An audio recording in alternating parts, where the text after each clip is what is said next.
Welcome to this week's Swing Report Check-In, looking at the overall market sectors, and then we'll go over 6 names of interest. Some are a recap from last week just to check in with those names, and others are new. So starting with the market summary, today we had XLY, consumer discretionary with a moderate performance, along with XLP. XLE finished green, but just barely. XLV moderate, and then XLK and XLC were really bringing up the rear. And then the leaders were XLF, XLI, and XLB. So the airlines had an almost 4% day today, and banks almost 3% in those industries, which are reflected up here in XLF, XLI, and XLB. So overall, money is still flowing to where there is perceived value, and money is flowing out of where there are these technology names that ran really hard after the COVID dump last year, and money's still flowing out of technology and into these other names. What we're watching for is for the XLF flow to slow down along with XLI, and that money flow back to XLK and XLY. When we see that, we'll see the market press the gas on the bull run, because the larger components of SPY are within the technology component. Let's check in with some names, starting with IFF. International Flavors and Fragrances. This name has a TTM squeeze. We're flagging sideways, just healthy consolidation. We had ex-divi date today.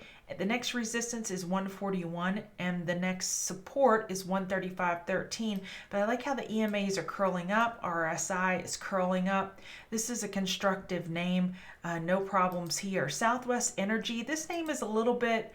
I'm at conflict with this name because oil didn't do that great, and typically with our XLE names we need oil and SPY to go in the same direction. It didn't today, and Southwest Energy still had a beautiful day on elevated bull volume. We have a TTM squeeze where price has gone sideways, and we're just storing that volatility and that price compression, waiting for it to be released. This is the highest risk name out of all the names I'm looking at today. However, it still looks good. You could trade this name. It had a nice bounce off the 50 MA, but just be protective with your stops. Then we have Northrop Grumman. This name is very similar to LMT, and look at this beautiful rounded bottom. So we've had elevated bull volume, and we had a long TTM squeeze where we had this price compression, and now we're having that explosion. And the rounded bottom, what's the significance there? That means the bears were selling in to this. They were selling in, and then the bulls kept buying that dip. So they were selling it, and bulls kept buying it, and they were just turning it around and pivoting it. So this chart still looks very good. Your next key resistance is up at 324.26. HCA, we went over this name last week, and on the weekly we have the potential of a weekly bull flag. Let's look at it on the daily. On the daily, we got a lower low, but barely any follow through, which is very indicative of a bull flag on a higher time frame. We're holding that weekly 8 EMA just fine. And on the daily, we haven't had a significant candle close below since January 28th. So watch HCA for a potential turn up.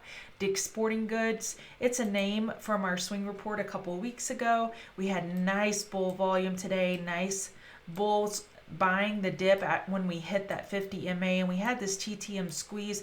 We've been storing pressure. We need SPY to get moving up, because that tide, it lifts all boats. The next name and the final name is Google. I still like the way this Google format, the whole structure is fine. We're going sideways with a TTM squeeze. We're storing pressure. We're bouncing off the 50 MA. We held that key support of 1990. So if XLC and SPY can get going in the up direction, I would watch out for Google for potential bull move. This chart looks great. Nothing wrong with it. It was kind of scary today when it got down close to 1990, but overall the chart looks great. And that's it for our midweek check-in.